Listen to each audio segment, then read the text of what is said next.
السلام علیکم ورحمۃ اللہ وبرکاتہ، بسم اللہ الرحمن الرحیم۔ میں آپ لوگوں کو ایک اپڈیٹ بھی دینا چاہوں گا اور یہ اپڈیٹ گزشتہ اسٹریم کے تعلق سے ہے۔ گزشتہ اسٹریم کے آغاز میں نے ایک بات کہی تھی اور یہ جاوید اختر صاحب کے تعلق سے تھی کہ میں نے ان کو ایک پیغام بھیجا تھا کہ آپ نے بڑی اسپیچز دی ہیں اور الحاد اور ایتھیزم کو مختلف پلیٹ فارمز کے اوپر پروموٹ کیا ہے، اور بہرحال چونکہ وہ ایک جانی مانی شخصیت ہے تو ان کو پلیٹ فارمز بھی بڑے ملے ہیں، لیکن یہ ایک اچھی اور خوشائند بات ہے کہ ان سے متاثر زیادہ لوگ ہندو ہیں، اور وہ یہ سمجھتے ہیں کہ بھائی یہ چونکہ ہندوؤں کا مسئلہ ایک ہی ہوتا ہے۔ میں ہمیشہ کہتا ہوں کہ ملحد اور ہندو دونوں ہی کا آئی کیو لیول بہت کم ہوتا ہے، اور یہاں اتفاق یہ ہے کہ متاثر کرنے والی شخصیت جاوید اختر ملحد ہیں، اور مؤثر ہونے والی جو افراد ہیں وہ ہندوؤں کی ایک بے ہنگم قسم کی بھیڑ ہے۔ یہ بے ہنگم کا لفظ میں نے اس لیے کہا چونکہ ان لوگوں کے نزدیک اگر کوئی بڑی اچھی اور سلیقے سے اردو بول دے تو یہ لوگ ایک دم سرپرائز ہو جاتے ہیں کہ یار یہ پتہ نہیں کون سی مخلوق کی زبان ہے، کچھ زیادہ ہی سوفسٹیکیٹڈ لوگ ہیں۔ یہ ایسا ہی ہے جیسا کہ امریکہ میں جو گورے ہوتے ہیں ان کو کچھ یعنی احساس کمتری ہوتی ہے انگلینڈ کے گوروں کے مقابلے میں۔ تو جب انگلینڈ کے گورے اپنے خاص انداز اور لب و لہجے میں گفتگو کرتے ہیں تو امریکنز بھی متاثر ہوتے ہیں اور سوچتے ہیں کہ اس سے کوئی فرق نہیں پڑتا کہ اس بندے کے پاس کوئی ڈگری ہے یا نہیں، معلومات ہے یا نہیں، یہ جو بول رہا ہے یہ بڑے شائستہ اور سلیقے سے بول رہا ہے، لہٰذا صحیح کہہ رہا ہوگا۔ تو ایسے ہی اردو میں الگ الگ اسکولز آف تھاٹ ہیں، تو لکھنؤ کا جو انداز تھا وہ الگ انداز تھا اور دہلی کا الگ تھا۔ تو لکھنوی جب بولتے ہیں تو سامنے والا ان کے لب و لہجے سے متاثر ہو جایا کرتا تھا۔ یہ ضروری نہیں کہ آج بھی متاثر ہوتا ہو، لیکن بہرحال پہلے متاثر ہو جایا کرتا تھا۔ اینی تو یہی حال ہندوؤں کی بیچاروں کی بے ہنگم بھیڑ کا ہے کہ وہ متاثر ہو جاتے ہیں۔ بھئی جاوید اختر صاحب کہہ رہے ہوں گے تو صحیح کہہ رہے ہوں گے۔ تو ہوا یہ کہ ہماری ویڈیو ان تک پہنچی اور انہوں نے، اور وہ ویڈیو ہمارے ایک دوست ہیں انہوں نے پہنچائی، جاننے والے ہیں، تو انہوں نے سب سے پہلے پیغام بھیجا، یعنی میری ویڈیو ان کو فارورڈ کی، لیکن جاوید اختر صاحب نے کوئی جواب نہیں دیا۔ اچھا، ہوا یہ تھا کہ سب سے پہلے جو کمیونیکیشن ہوا تھا سے کہ انہوں نے جاوید اختر کو پیغام بھیجا اور کہا، محترم جاوید اختر صاحب، مفتی یاسر ندیم الواجدی صاحب آپ سے ایتھیزم ورسز اسلام پر بات کرنا چاہتے ہیں، کیا آپ بات کرنے کے لیے تیار ہیں؟ میں امید کرتا ہوں کہ آپ اپنی رضامندی کا اظہار کریں گے۔ تو جاوید صاحب نے جواب دیا، حضور، مذہبی صاحبان میں عام طور سے جذبات کی فراوانی اور ضبط کا فقدان ہوتا ہے، لہٰذا یہ بحث محض بدمزگی کا باعث ہو سکتی ہے۔ یوں بھی کیا امکان ہے کہ وہ میری کوئی بھی بات میرے ہزار جواز دینے پر بھی مان سکتے ہیں؟ یہ ان کے بس کی بات نہیں ہے۔ تو دیکھیں، یہ ایک خاص ایتھیسٹ کا اپروچ ہوتا ہے۔ وہ سمجھتے ہیں کہ ہم بہت ہی زیادہ انلائٹنڈ ہیں، اور جو مذہبی لوگ ہیں ان کے یہاں ضبط نہیں ہوتا، ان کے یہاں صبر نہیں ہوتا، وہ سامنے والے کی بات نہیں سنتے، بہت جذباتی ہوتے ہیں۔ میں تو دلائل دوں گا یعنی خود ہی مان لیا کہ میرے ہزار جواز دینے پر بھی وہ مان نہیں سکتے۔ میں تو دلائل دوں گا لیکن چونکہ وہ مذہبی ہیں تو وہ نہیں مانیں گے۔ تو یہ انہوں نے ایک اسمپشن کریٹ کیا۔ اس کے بعد خیر ان میں آپس میں بات ہوئی، پھر انہوں نے دوبارہ ان سے رابطہ کیا 2 دن پہلے غالباً۔ انہوں نے کہا کہ جناب آپ نے تو مولوی صاحب کے نام پر مکمل خاموشی اختیار کر لی ہے، ذرا ہمت دکھاتے ہوئے مولوی صاحب سے بات کرنے کی کوشش کریں۔ تو انہوں نے جواب دیا کہ موصوف امریکہ میں رہتے ہیں، یعنی میرے تعلق سے کہا کہ موصوف امریکہ میں رہتے ہیں، اب یا تو میں وہاں جاؤں یا زوم پر بات ہو، میرا کوئی مسئلہ نہیں ہے، آپ بات کر لیں کیسے کرنا ہے۔ تو یہاں ہمیں امید لگی کہ بھئی بات ہو سکتی ہے جاوید اختر صاحب سے۔ تو پھر آگے انہوں نے یہ فرمایا، ویسے میں نے واٹس ایپ پر مولانا کی بحث کسی ملحد سے دیکھی، محض کٹ حجتی ہو رہی تھی، خاصی مایوسی ہوئی۔ شاید وہ اویس اقبال والی انہوں نے ڈیبیٹ دیکھی تھی، اللہ عالم کون سی دیکھی تھی۔ تو خیر میں نے جب یہ مجھے معلوم ہوا تو میں نے جو بیچ میں صاحب تھے ان سے کہا کہ آپ ایک کام یہ کریں کہ جاوید صاحب سے کہیں کہ اگر ان کا کوئی چینل ہے تو میں وہاں پہنچ جاتا ہوں، اور میں اور وہ رہیں گے، اور یا وہ ہمارے چینل پر آ جائیں، اور چاہیں تو زوم پر بات کر لیں، اور زوم اس کی صورت یہ ہوگی کہ وہ ریکارڈنگ آپ کے پاس بھی ہوگی، ہمارے پاس بھی ہوگی، نوٹ کرنا چاہیں تو انہوں نے ان کو میسج بھیجا، جناب کل یعنی سنیچر کو صبح یا شام، یہ جمعہ کے دن بات ہو رہی ہے، کل یعنی سنیچر کو صبح یا شام زوم پر بات ہو جائے گی، آپ وقت بتا دیں آپ کے لیے کون سا وقت مناسب ہوگا۔ تو کیا کیا کہ اتنی دیر میں جاوید صاحب نے یہ جو بیچ میں صاحب تھے ان کا نمبر ایک رپورٹر کو دیا۔ یہ reporter N D T V کے سابقہ رپورٹر ہیں جن کا نام ہے سندیپ اپادھیائے۔ تو انہوں نے ابھی حال فی الحال میں کوئی یوٹیوب چینل شروع کیا ہے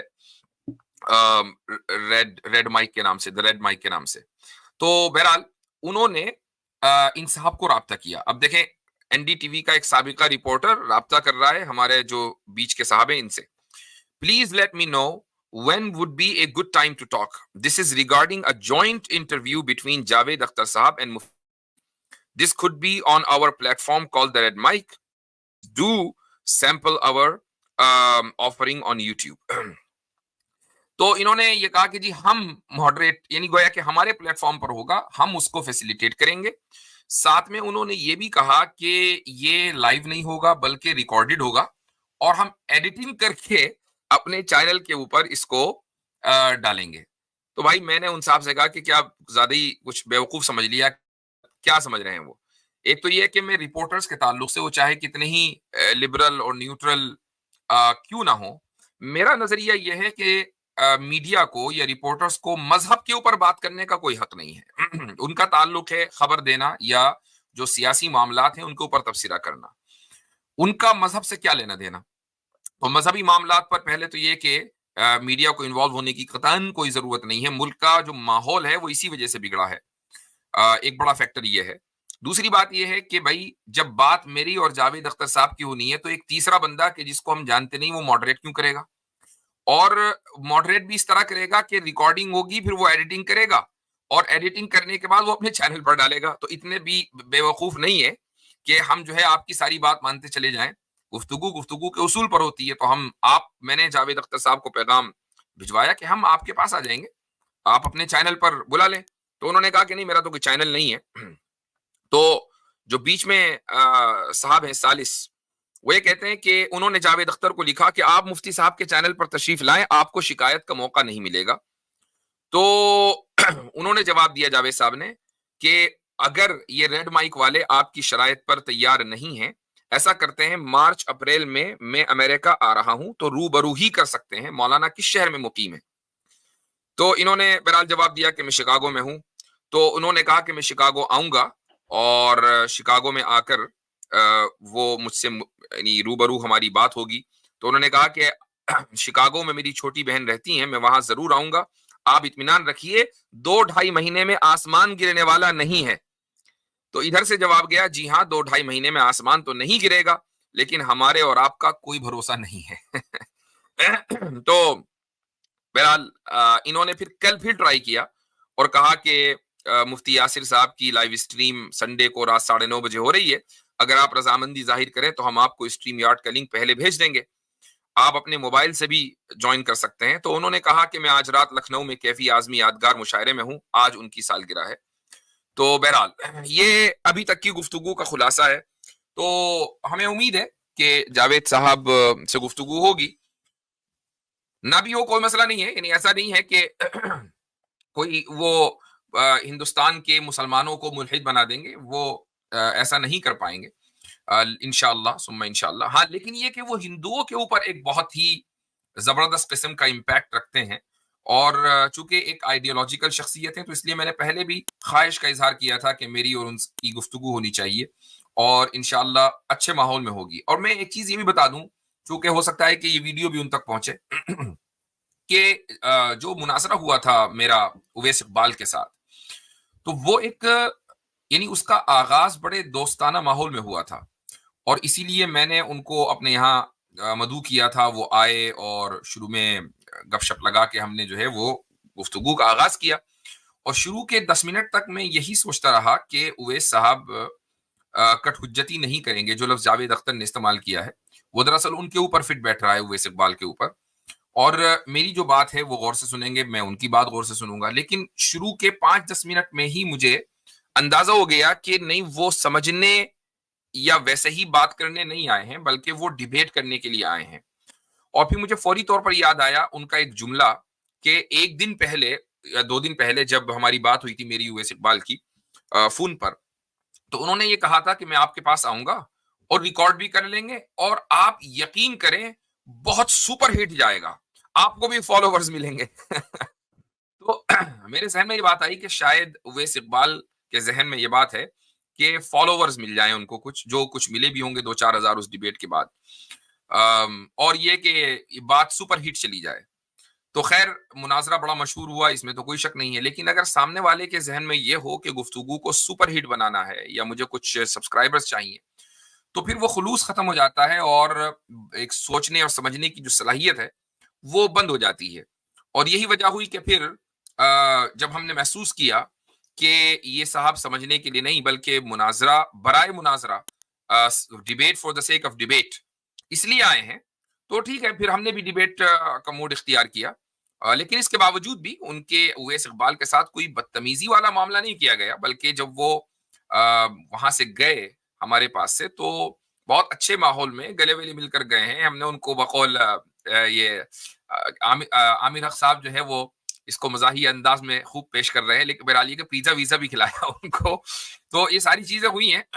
تو جاوید اختر صاحب کے ساتھ اس سے کہیں بہتر معاملہ اس لیے ہوگا کہ جاوید اختر اور اویس اقبال کا جو لیول ہے وہ میں سمجھتا ہوں کہ اس میں کافی فرق ہے. وہ ایک ادبی شخصیت ہے، اویس اقبال ادبی شخصیت نہیں ہے، وہ خالص میڈیا پرسنل ہے. تو میڈیا پرسن جو ہوتا ہے وہ یعنی اس کو ٹریننگ ہی اس بات کی دی جاتی ہے کہ وہ بات کو گھمائے کیسے، اور یہی اویس اقبال اپنی پوری ڈیبیٹ میں کرتے رہے. تو جاوید اختر صاحب چونکہ میڈیا پرسن نہیں ہے تو ہو سکتا ہے کہ ان کے ساتھ ایک اچھی خوشگوار ماحول میں گفتگو ہو، میں تو اسی لیے اس کو ڈیبیٹ بھی نہیں کہہ رہا ہوں. لیکن اگر وہ شکاگو آ رہے ہیں اور غریب خانے پر تشریف لانا چاہتے ہیں تو بندہ بالکل حاضر ہے اور ویلکم کہے گا، اور آپ تشریف لائیں، آپ کے ساتھ روبرو انشاءاللہ گفتگو ہوگی. وہ اگر چاہیں گے کہیں اپنے ایسی جگہ پر کہ جہاں وہ بات کر سکیں، میں چلا جاؤں گا، کوئی مسئلہ نہیں ہے. لیکن بہرحال یہ کہ ان کا جو ادبی معیار ہے اس کی قدر ہے. کچھ ان کی کہ ہوئے کلام کو میں نے سنا ہے انہی کی زبانی، وہ بڑا اچھا لگا. اب یہ ہے کہ الحاد کے اوپر ہمارا ان سے اختلاف ہے، ہم مذہب کے مقدمے کے پیروکار ہیں اور وہ الحاد کے مقدمے کے پیروکار ہیں. تو جب لوگوں میں اختلاف ہوگا تو پھر اس اختلاف کو علمی انداز میں پبلک کے سامنے آنا چاہیے.